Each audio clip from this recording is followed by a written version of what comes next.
نصلی علی رسول الکریم ما بعد اعوذ باللہ من الشیطان الرجیم بسم اللہ الرحمن الرحیم اذ قال موسیٰ لأہلہ انی آنست نارا سآتیکم منہا بخبر او آتیکم بشہاب قبس لعلکم تصطلون فلما جاءها نودی ان بورک من فی النار ومن حولها وسبحان اللہ رب العالمین یا موسیٰ انہ انا اللہ العزیز الحکیم وَأَلْقِ عَصَاكَ فَلَمَّا رَآهَا تَهْتَزُّ كَأَنَّهَا جَانٌّ وَلَّىٰ مُدْبِرًا وَلَمْ يُعَقِّبْ يَا مُوسَىٰ لَا تَخَفْ إِنِّي لَا يَخَافُ لَدَيَّ الْمُرْسَلُونَ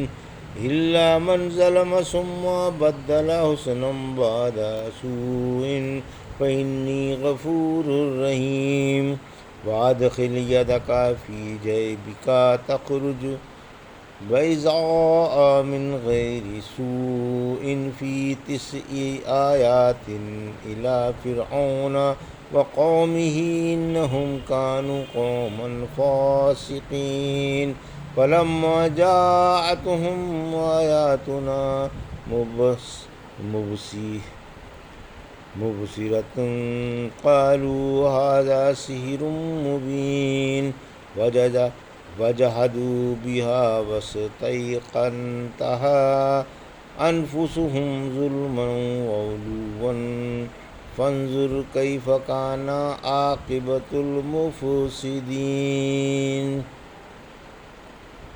ابھی آپ نے سورہ نمل کی آیت 7 سے 14 کی تلاوت سماعت فرمائی۔ ان آیتوں کا ترجمہ اور تفسیر اس طرح ہے۔ اذ قال موسیٰ لأہلہ انی آنست نارا سآتیکم منہا بخبر او آتیکم بشہاب قبس لعلکم تصطلون۔ آیت 7۔ فلما جاءها نودی ان بورک من فی النار ومن حولها وسبحان اللہ رب العالمین۔ آیت 8۔ یا موسیٰ انہ انا اللہ العزیز الحکیم۔ آیت 9۔ وَأَلْقِ عَصَاكَ فَلَمَّا رَآهَا تَهْتَزُّ كَأَنَّهَا جَانٌّ وَلَّىٰ مُدْبِرًا وَلَمْ يُعَقِّبْ يَا مُوسَىٰ لَا تَخَفْ إِنِّي لَا يَخَافُ لَدَيَّ الْمُرْسَلُونَ۔ آیت 10۔ إِلَّا مَنْ ظَلَمَ ثُمَّ بَدَّلَ حُسْنًا بَعْدَ سُوءٍ فَإِنِّي غَفُورٌ رَّحِيمٌ۔ آیت 11۔ وَأَدْخِلْ يَدَكَ فِي جَيْبِكَ تَخْرُجْ بَيْضَاءَ مِنْ غیر سوء فی 9 آیات الی فرعون وقومہ انہم کانوا قوما فاسقین۔ آیت 12۔ فلما جاءتہم آیاتنا مبصرة قالوا ھذا سحر مبین۔ آیت 13۔ وجحدوا بہا واستیقنتھا انفسهم ظلما وعلوا فانظر کیف کان عاقبۃ المفسدین۔ آیت 14۔ ترجمہ۔ جب موسیٰ علیہ السلام نے اپنے گھر والوں سے کہا میں نے آگ دیکھی ہے، میں بہت جلدی اس سے کوئی خبر لے کر یا آگ کا کوئی سلگتا ہوا انگارہ لے کر تمہارے پاس آتا ہوں تاکہ تم تاپ لو، پھر جب وہ اس کے پاس آئے تو آواز آئی کہ جو اس نور میں ہے وہ بھی اور جو اس کے آس پاس ہے وہ بھی برکت والا ہے، اور اللہ پاک ہے جو تمام جہانوں کا پروردگار ہے۔ اے موسیٰ، واقعی میں اللہ ہوں اور سب پر غالب و حکمت والا ہوں۔ تم اپنی لکڑی ڈال دو۔ پھر جب آپ نے اس کو متحرک دیکھا گویا وہ ایک بڑا سانپ ہے تو آپ پیٹ پھیر کر بھاگے اور پلٹ کر دیکھا تک بھی نہیں۔ آواز آئی اے موسیٰ ڈرو نہیں، میرے پاس پیغمبر ڈرا نہیں کرتے، لیکن جو لوگ ظلم کریں پھر برائی کے بعد اس کے بدلے نیکی کریں تو میں کمال بخشنے والا مہربان ہوں۔ تم اپنے گریبان میں اپنا ہاتھ ڈالو، وہ بلا روگ کے چمکیلا نمودار ہوگا۔ ان 9 معجزوں کو لے کر فرعون کہ اور اس کے قوم کے پاس جاؤ کیونکہ وہ نافرمان ہے۔ پھر جب ان کے پاس ہمارے بصیرت افروز معجزے پہنچے تو انہوں نے کہا یہ تو کھلا جادو ہے، اور انہوں نے ظلم و غرور سے ان کا انکار کر دیا، حالانکہ ان کے دل اسے ماننے کو تیار تھے۔ اب آپ دیکھیں کہ ان شرپسندوں کا انجام کیسا ہوا۔ یہ تھا ترجمہ سورہ نمل کی آیت 7 سے 14 کا۔ اب تفسیر۔ آیت 7، حضرت موسیٰ علیہ السلام کا واقعہ۔ حق تعالیٰ رحمت عالم صلی اللہ علیہ وسلم کو حضرت موسیٰ علیہ السلام کا واقعہ یاد دلا رہا ہے کہ اس نے کس طرح انہیں منتخب فرمایا، کس طرح ان سے بات چیت کی، کیسے ان سے سرگوشی کی، اور کیسے انہیں دنگ کر دینے والے بڑے بڑے معجزے عطا فرمائے، اور کیسی کیسی عاجز کر دینے والی دلیلیں بخشیں۔ پھر آپ کو فرعون اور اس کے سرداروں کی طرف مبعوث فرمایا۔ انہوں نے ان تمام معجزوں کو نہ مانا، انہیں ٹھکرا دیا اور ان کی پیروی اور اطاعت سے منہ موڑ لیا۔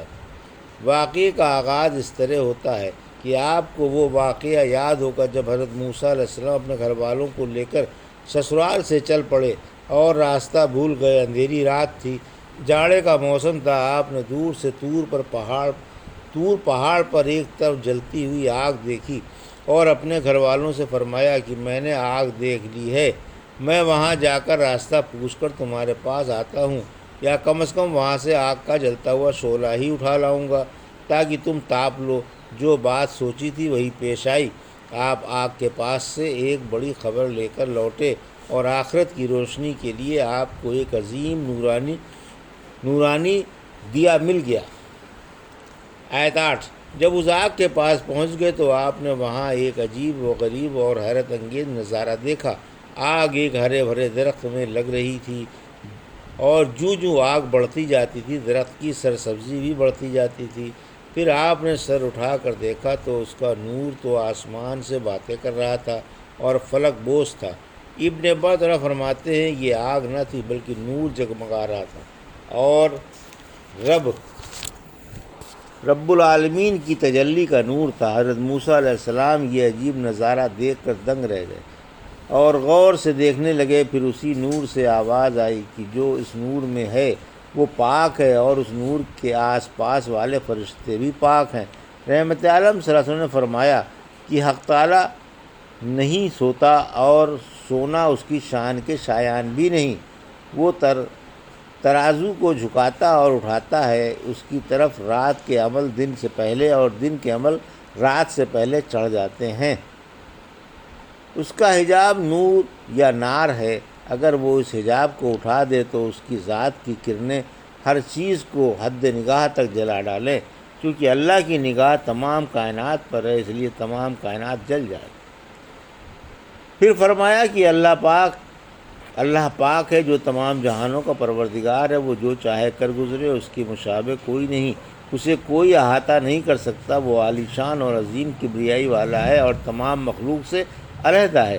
زمین و آسمان اسے گھیر نہیں سکتے، بلکہ وہ اکیلا ہے، بے پرواہ ہے اور مخلوق کی مشابہت سے پاک و بری ہے۔ آیت 9، حضرت موسیٰ علیہ السلام کو حق تعالیٰ نے خبر دی کہ جو تم سے خطاب و سرگوشی فرما رہا ہے وہ ان کا رب اللہ ہے، جو ہر چیز پر غالب اور کمال عزت والا ہے۔ ہر چیز اس کے غلبے و قہر کے دائرے میں بند ہے، اور اپنے قول و فعل میں حکمت والا ہے۔ یعنی میں تمہارا رب ہوں، بڑی عزت و طاقت والا ہوں، اور میرا ہر کام حکمت پر موقوف ہے۔ آیت 10، حق تعالیٰ نے آپ کو حکم فرمایا کہ اپنی لکڑی زمین پر ڈال دو تاکہ آپ کے سامنے بھی ایک روشن دلیل سے یہ بات ثابت ہو جائے کہ حق تعالیٰ فعال مختار ہے اور ہر چیز پر قادر ہے۔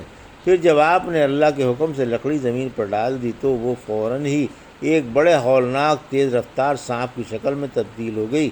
جب آپ نے اسے متحرک دیکھا جو ایک تیز رفتار سانپ کی طرح رینگ رہی تھی تو بھاگ کھڑے ہوئے۔ غرض یہ کہ آپ نے اسے متحرک جو دیکھا تو بری طرح ڈر گئے، پیٹ پھیر کر بھاگے اور الٹ کر دیکھا تک بھی نہیں۔ آواز آئی، موسیٰ یہ سانپ دیکھ کر ڈرو نہیں، میں تم کو رسول بنانا چاہتا ہوں اور ایک معزز نبی بنانے کا ارادہ کر چکا ہوں، میرے پاس رسول ڈرا نہیں کرتے۔ آیت 11، توبہ کی قبولیت کی شرط۔ اس میں انسان کے لیے ایک بشارت عظمہ ہے، وہ یہ ہے کہ جو شخص کسی برے عمل کا ارتکاب کر رہا ہو پھر وہ اس پر نادم ہو جائے اور سچے دل سے توبہ کر کے اس سے بعد آ جائے اور اللہ کی طرف جھک جائے تو حق تعالیٰ اس کی توبہ قبول فرما لیتا ہے۔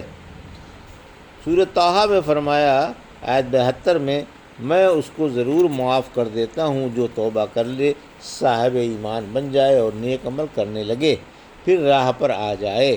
سورۃ نساء کی آیت 110 میں فرمایا اور جو کوئی برائی کا ارتکاب کر لے یا اپنی جان پر ظلم کر بیٹھے پھر اللہ سے معافی مانگ لے، وہ اللہ کو بخشنے والا اور مہربان پائے گا۔ آیت 12 ید بیضا، حضرت موسیٰ علیہ السلام کو یہ دوسرا معجزہ دیا گیا کہ ہمگیر قدرت کی یہ دوسری روشن دلیل ہے اور اللہ کے فعال مختار ہونے پر اور معجزے والے کی صداقت پر ایک ناقابل تردید حجت ہے۔ حق تعالیٰ نے آپ کو حکم فرمایا کہ قمیص کے گریبان میں ہاتھ ڈال کر باہر نکال لیں تو ہاتھ چاندی کی طرح صاف، شفاف، چمکیلا، بلا کسی عیب کے برآمد ہوگا اور بجلی کی طرح جگمگا رہا ہوگا۔ پھر فرمایا کہ 9 معجزوں میں سے یہ 2 معجزے بھی ہیں، میں 9 معجزوں سے تمہاری تائید و حمایت کروں گا اور انہیں تمہاری صداقت کی دلیلیں بناؤں گا۔ تم انہیں فرعون اور اس کی قوم کی طرف لے کر جاؤ، وہ فسق فجور میں مبتلا ہے، انہیں جا کر سمجھاؤ۔ یہ 9 معجزے وہ ہیں جن کے بارے میں حق تعالیٰ نے فرمایا سورہ اسرا کی آیت 101 میں بلا شبہ ہم نے موسیٰ کو 9 غلبے والے معجزے دیے۔ اس آیت کی تفسیر میں ان کی تفصیل گزر چکی ہے۔ آیت 13 معجزے دیکھ کر جادو کا الزام۔ پھر جب ان کے پاس ہمارے یہ معجزے کھلم کھلا پہنچ گئے اور انہوں نے ان کی آنکھیں کھول دیں تو انہیں جادو بتا دیا اور ان کا مقابلہ جادو سے کیا، مگر ہار گئے اور ذلیل ہو کر اپنا منہ لے کر رہ گئے۔ آیت 14 دل موسیٰ علیہ السلام کو مانتے تھے، بظاہر ان کا انکار کیا مگر دل ماننے کو تیار تھا کہ یہ سچے ہیں اور اللہ کے پاس سے ہیں، مگر پھر بھی منہ زوری اور ہٹ دھرمی سے از راہ نخوت وغیرہ و غرور انہیں ٹھکرا دیا، کیونکہ ظلم ان کی گھٹی میں تھا اور حق کی پیروی سے غرور ان کی دوسری طبیعت تھی۔